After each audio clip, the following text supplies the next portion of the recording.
جب آپ بیٹھ کر کے نکاح کی محفل میں وعدہ کرتے ہیں، ہاتھ ملاتے ہیں لڑکی کے باپ سے، اور وہ جو سفید ہری اور لال بک کے اوپر آپ سائن کرتے ہیں نا، آپ کیا سمجھتے ہیں اس کو؟ کیا وہ آپ کی بہت بڑی کامیابی کا کارنامے کا پروانہ ہے؟ ارے وہ ایگریمنٹ پہ آپ سائن کر رہے ہیں، وہ وعدے ہیں، اس کو کھول کر پڑھیے، پڑھائیے، نظم کو بدلیے۔ قاضی صاحب کو جب وقت مقرر کر رہے ہیں تو اس وقت قاضی صاحب اس کا زیراکس گھر میں بھیجیے۔ آج تک ان بکس کا انگلش میں اور تیلگو میں اور ہندی میں ٹرانسلیشن نہیں ہے، اردو میں ہے، اور 80% لوگ اردو نہیں جانتے۔ قاضی صاحب ایک پیپر پہ دوسرا پیپر، دوسرے پہ تیسرا پیپر، چوتھا پیپر چڑھاتے ہیں، پلٹاتے گئے، سائن لیتے گئے، خطبہ نکاح پڑھ دیا گیا۔ وہ جانتے نہیں ہیں کہ کون سے پیپر پہ آپ سائن کر رہے ہیں۔ یہ وعدے ہیں، اس کے اندر لکھا ہوا ہے کہ تم میرا لخت جگر، میرے دل کا ٹکڑا لے جا رہے ہو، خدا کے لیے اسے سنبھال کر رکھنا۔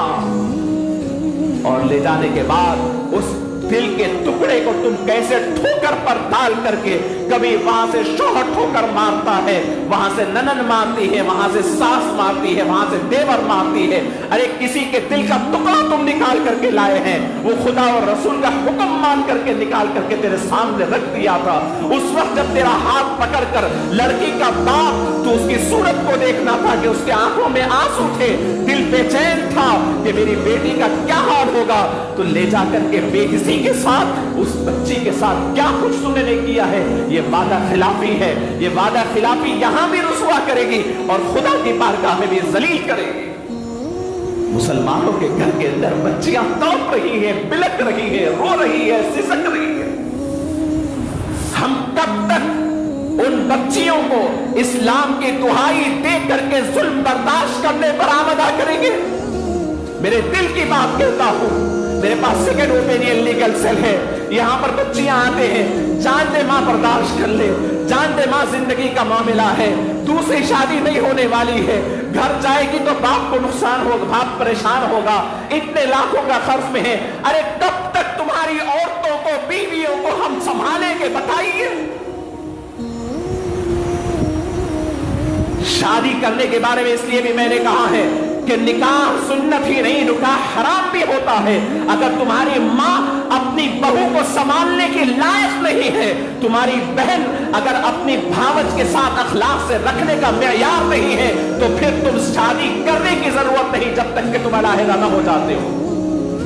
جانچو، بچی کو ٹھہرا کر کے، چلا کر کے، اس کے بال دیکھنا تو آتا ہے، بیٹھ کر اپنے ماں کے اخلاق بھی چیک کرو، اپنی بہن اور اپنی بھاوج کے بارے میں بھی سوچو، اس کے بعد دوسروں کے لخت جگر کو لے جاؤ، ورنہ تم لے جا کر کے لوگوں کے دل توڑ رہے ہیں، خاندان بکھیر رہے ہیں، بیمار ہو رہے ہیں ماں باپ لڑکی کے، تمہاری خاطر اچھے خاصے ماں باپ خرچ کے بھی بار تلے ہو جاتے ہیں، شوگر کے پیشنٹ بھی ہو جاتے ہیں، رات کی نیند نہیں آتی، گھر والے سو جاتے ہیں تو ٹکٹکی باندھ کر آسمان کی طرف نگاہیں بڑھاتی ہے ماں باپ، اور آنسو بہتے ہیں کہ میری بیٹی کس حالت میں پتہ نہیں۔ یہ مسلمان ہو سکتے ہیں؟ وَالْمُوفُونَ بِعَهْدِهِمْ إِذَا عَاهَدُوا، جب تم وعدہ کرو، وہاں مسجد میں بیٹھ کر کے نکاح ہونے والے نکاحوں کو میں نے دیکھا ہے، چند مہینوں میں آ کر کے طلاق کے پیپر لے آتے ہیں، سال دو سال میں طلاق کے پیپر لے آتے ہیں۔ اس دنیا کو سمجھ لیا گیا ہے کہ یہی رہنے والے ہیں۔ خدا کے لیے برداشت بھی کوئی چیز ہوتی ہے؟ تحمل نہیں، برداشت نہیں، کیریکٹر نہیں، صلہ رحمی نہیں، معاف کرنے کی طبیعت نہیں، ایک دوسرے پہ اثار و قربانی کی طبیعت نہیں، اور پھر لے جاتے ہیں بڑے اہتمام سے، پورے اسراف کے ساتھ شادیاں کرتے ہیں اور چند مہینوں میں طلاق کے کیسز لاتے ہیں۔ خدا کے لیے وعدے کی پابندی کرو۔